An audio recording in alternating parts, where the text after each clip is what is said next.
Olá, minha gente, tudo bem? Aqui estamos para mais um vídeo na área de filosofia. E dessa vez, especificamente, iremos trabalhar um autor inglês do século XVII chamado John Locke. Locke é considerado, minha gente, o pai fundador do liberalismo político, né? Eu não estou falando do liberalismo econômico.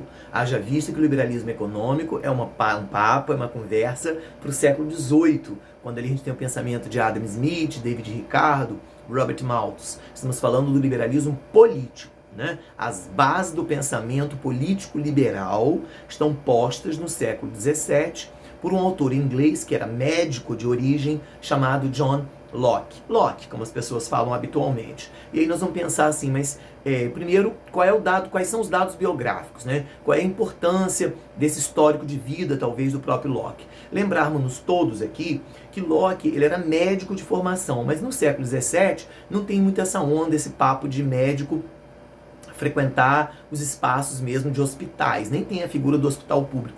Locke era médico que ia atender as famílias que tinham alguma renda, altas rendas. E é nesse sentido que Locke acabou se tornando médico particular da família do Shaftesbury, aquele que viria a ser o líder do parlamento no final do século XVII. Um parlamento que estava tendo muitos problemas na segunda metade, né, ali no final do século XVII. Por quê? Porque depois da Revolução Puritana de 1640, especificamente quando houve o líder da Revolução Puritana, nós sabemos que era Oliver Cromwell. Quando houve a morte de Cromwell em 1658, né, o filho de Cromwell, Ricardo Cromwell, o parlamento talvez entendeu que era melhor Ricardo ficar, mas isso não deu muito certo. E aí, em 1660, depois da tempestade que foi a Revolução Puritana, o próprio parlamento entendeu que era melhor negócio para devolver a ideia da estabilidade para a Inglaterra, era melhor negócio trazer de volta a monarquia dos Stuarts. Mas aí volta um problema, porque o rei anterior tivera tido a cabeça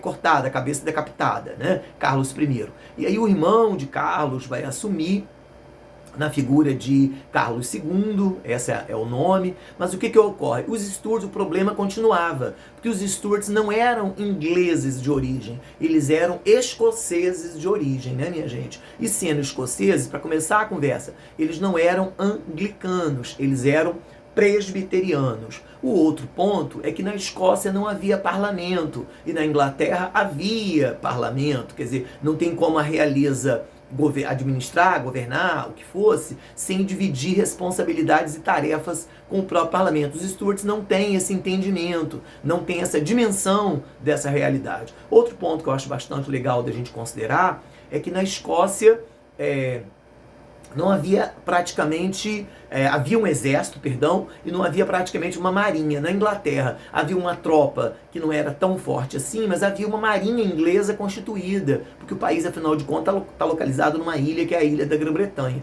Então, de algum modo, são inúmeras as diferenças. A Escócia era um país eminentemente rural, agrário, feudal. A Inglaterra já é um país mercantil, comercial, um feudalismo em crise. O processo de acumulação primitiva de capitais já estava se dando, o comércio já estava acontecendo, a expansão marítima já estava sendo feita. A classe tradicional na Escócia era a nobreza ou aristocracia. Na Inglaterra já era a burguesia comercial. E também tem uma burguesia agrária em formação, né? Que é a tal da gentry.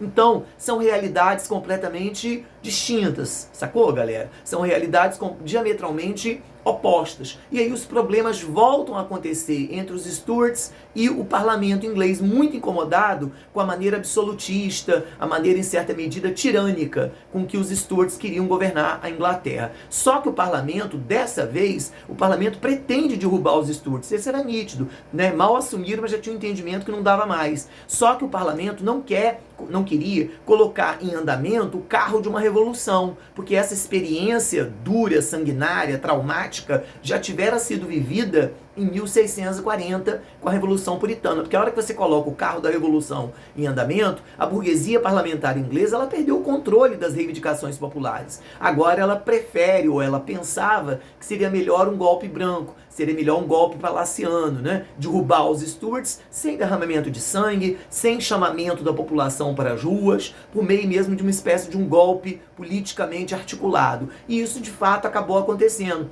em 1688/89, quando foi edificada, quando foi realizada a chamada Revolução Gloriosa, ali em 1688, 89. Aliás, entrou para esse nome, né? Ganhou esse nome, The Glorious Revolution, a Revolução Gloriosa, porque gloriosamente não houve derramamento de sangue, gloriosamente não houve, vamos dizer assim, a carruagem andou de uma maneira mais branda, mais serena, não houve derramamento de sangue, insisto, não houve, na verdade, a participação do popular, né? Não houve participação do povo nas ruas. Então a burguesia conseguiu articular-se. Mas aí nós pensamos, mas o que foi essa Revolução Gloriosa? Um golpe branco, um golpe palaciano, uma atitude politicamente golpista feito pelo parlamento? Beleza. Só que o novo rei, colocado no poder e então escolhido, entre aspas, pela própria burguesia parlamentar, na figura daquele Shaftesbury, aquele líder do parlamento, né?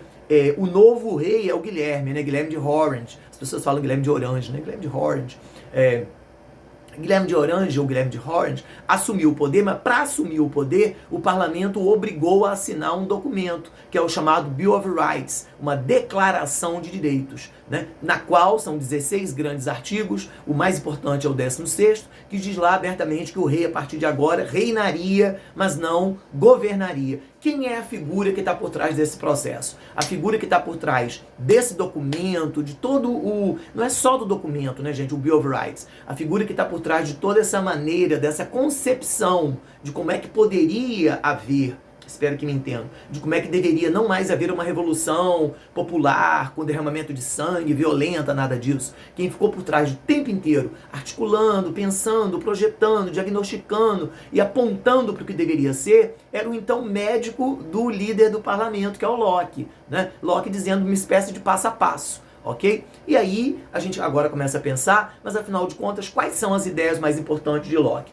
A primeira delas, já está claro, né? A ideia de que todo governo só tem legitimidade se houver legitimidade, né, gente? Se houver uma legislação que o acompanhe. Tem que haver um escopo de leis para dar uma legitimidade, para dar uma estabilidade, para dar uma sustentabilidade a esse governo. Não poderia mais a Inglaterra ficar negócio de entra rei, sai rei, faz evolução ou não, enquanto os reis não tivessem, e também o próprio parlamento, não tivessem regras para serem cumpridas. É o que aqui no Brasil, nos países latinos, a gente chama de Constituição. Mas o que Locke estava dizendo abertamente era, enquanto não tiver um documento a partir do qual as pessoas assinam e pelas quais as pessoas podem ser cobradas, fica difícil você controlar qualquer governo. Precisa haver uma declaração de direitos, precisa haver uma declaração de intenções, precisa haver legalidade dentro do processo. Acho que esse é o primeiro discurso liberal, né? Todo liberal político defende a ideia. Vejam isso, né, gente? Em pleno século XVII, os liberais políticos estão dizendo, a partir de Locke, que todo governo legítimo, ele só é legítimo dada a sua legalidade, dada a sua constitucionalidade da ordem. Outro ponto que eu acho bacana é Locke nos informar, então,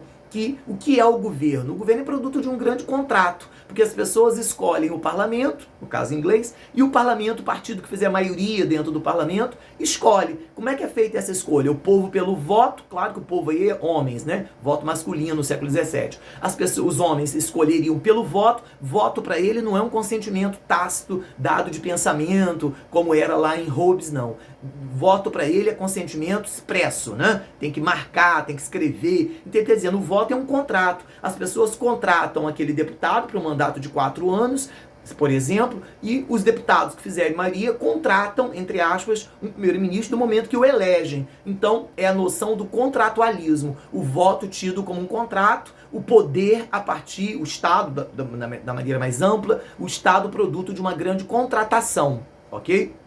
Voto como consentimento expresso, voto como contrato. Acho que está claro esse ponto. E a outra questão é que ele defende assim, qual era, afinal de contas, o princípio maior desse Estado, né?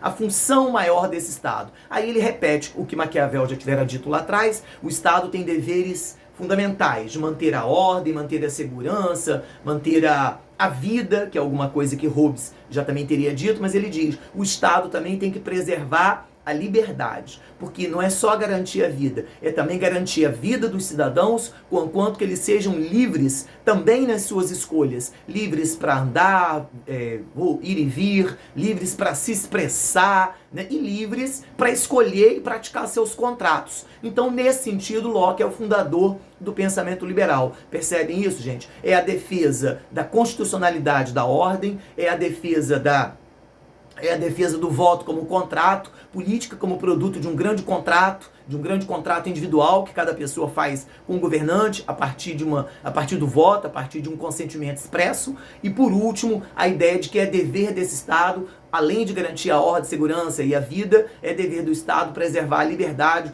como um patrimônio natural de cada homem. Todos nós nascemos livres e o Estado tem esse dever de obrigação mesmo de sustentar essa liberdade. Bom, eu espero que tenham gostado, eu espero que tenham apreciado e se apropriem, conheçam mais Locke, que é um assunto bastante recorrente nas provas dos vestibulares. Valeu? No próximo falarei do liberalismo econômico. Obrigado, minha gente.